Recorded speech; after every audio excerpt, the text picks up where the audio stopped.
gals. Nutmeg and I are going to give you a couple of my favorite exercises, or a few.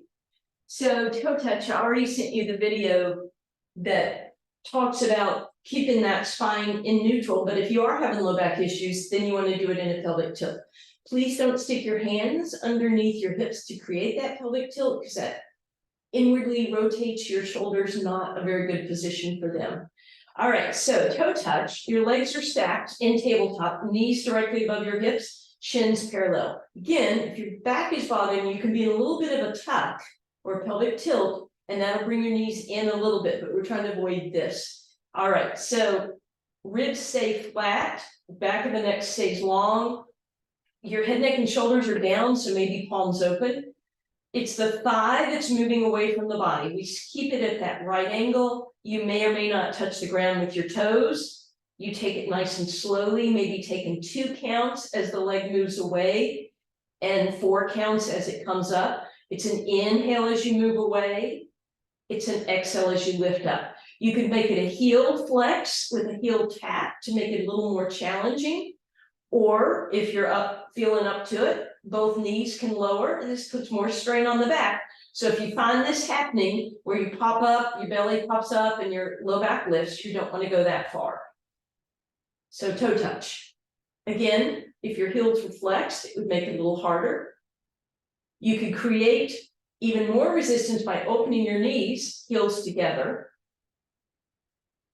And then I happen to have this weight here. If you wanted to be really miserable to yourself, you can put that weight below your knee, squeeze it in, and do a toe touch that way.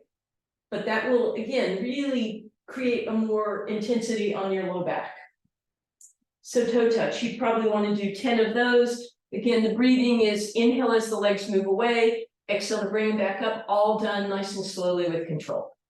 So the other one that I think I might recommend is called the roll down. It's a partial move of the roll up, but it can be as effective or more so.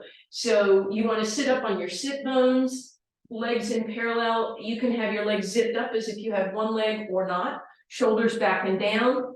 Exhale, hinge back. It's not this, right? We're not going to be that turtle motion. So we just want to hinge, but then you want to pull your ribs down, and you don't want that head to come in front of you. So ears over shoulders, holding here on the inhale, and then exhale, lower your arms to come up, inhale at the top.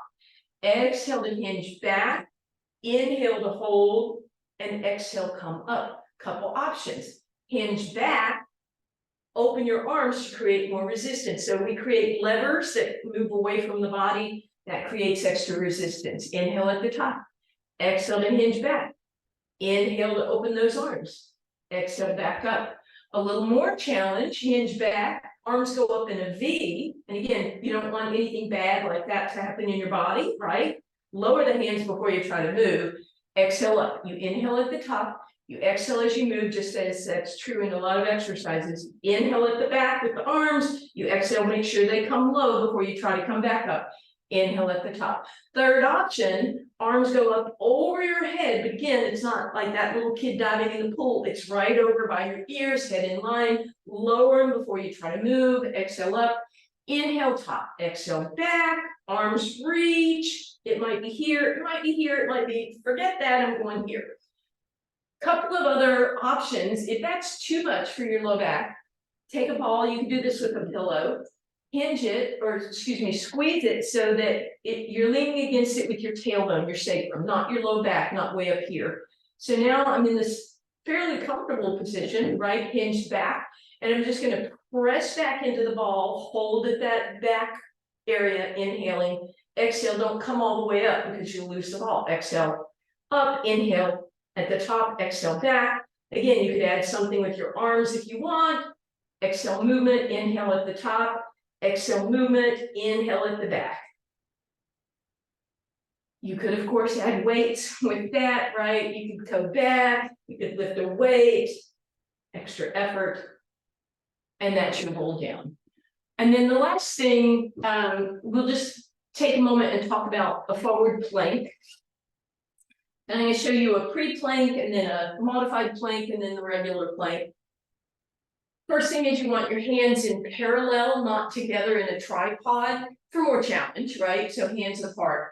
feet, toes are pointed, right? Shoulders out of your ears. So pre-plank, we pull the collarbone back, we pull the chest back, we pull the ribs back, we start to lift up. So you're not hanging out like a cobra or anything like that with your low back, and you didn't stick your booty back. From your knees to your shoulder, you're trying to be in that plank. So you really have to pull the ribs and the abs in and tuck the hips under.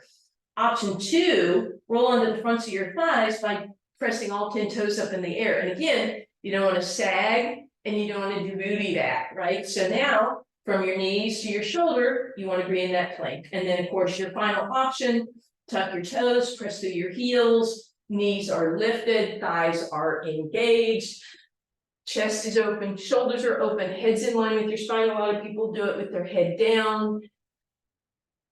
Okay, I would be happy to give you others, but maybe those 3 to start with, see what you think. That last plank, that will be more impact on your low back. So if you feel it too much in your low back, do the pre-plank or the modified plank before you go to that regular plank.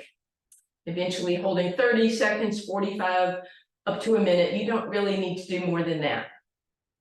Alrighty, Nutmeg and I say hi.